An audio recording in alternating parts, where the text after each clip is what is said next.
සුබ දවසක් හැම දිනාටම කියලා ප්‍රාර්ථනා කරනවා. ගොඩක් දවසකින් ඔයාලත් එක්කලා එකතු වෙන්න හිතුණා ඔන්න.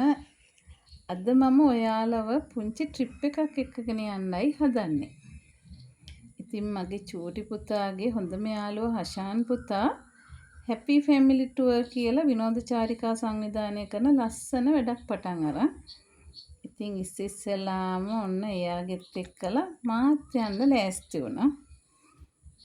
උදේ 6:30ට අපි ගමන ආරම්භ කළා.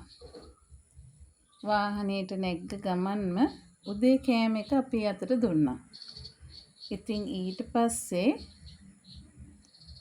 අපේ ගමන පටන් ගත්තට පස්සේ කළුතර බෝධිය වැඳ පුදා ගන්න තමයි අපි ඉස්සෙල්ලාම යන්නේ.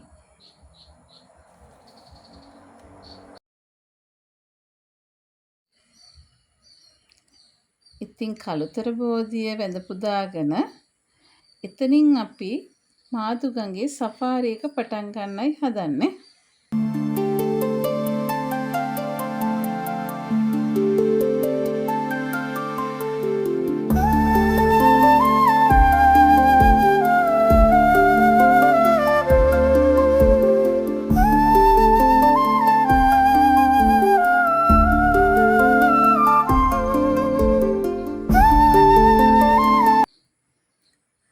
අපි ඉස්සරවලාම සේෆ්ටි කිට් ඇඳගෙන ඔන්න ඔහොම තමයි වැඩේ පටන් ගන්න හදන්නේ.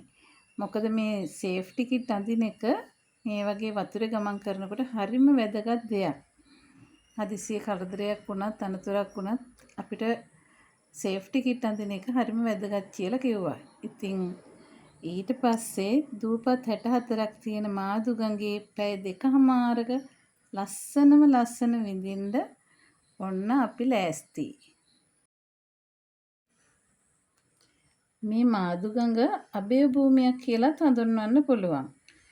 මේකේ ඉස්සකොටු වගේ දේවල් බහුලව තියෙනවා. ඉතින් ඒවත් අපි බලාගෙන යන ගමන් තව මේ මාදුගඟේ ජෛව විවිධත්වය 3වන රැම්සා තෙත්බිම ලෙසද හඳුන්වනවලු. ඉතින් දුර්ලභ ගණී කඩොලාන ගොඩක් මෙහි පිරලා තියෙනවා. මේකේ තිබුණා කුරුඳු දූපත, නයි දූපත, සතපහ දූපත කියලා ගොඩක් දූපත්. ඔය අතරින් මිනිසුන් ජීවත් වෙන දූපත් 6ක් තියෙනවා කියලා තමයි අපිට කියලා දුන්නේ.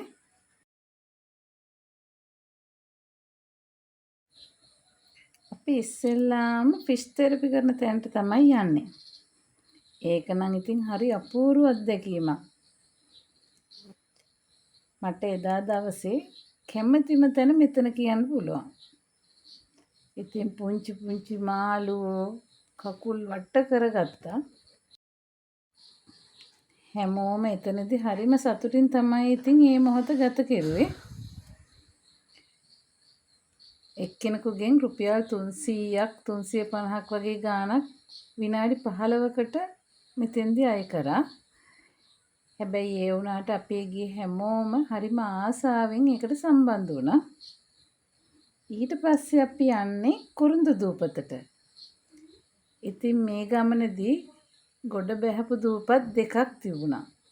පළවෙනියටම අපි දැස්ස දූපත තමයි මේ කුරුඳු දූපත.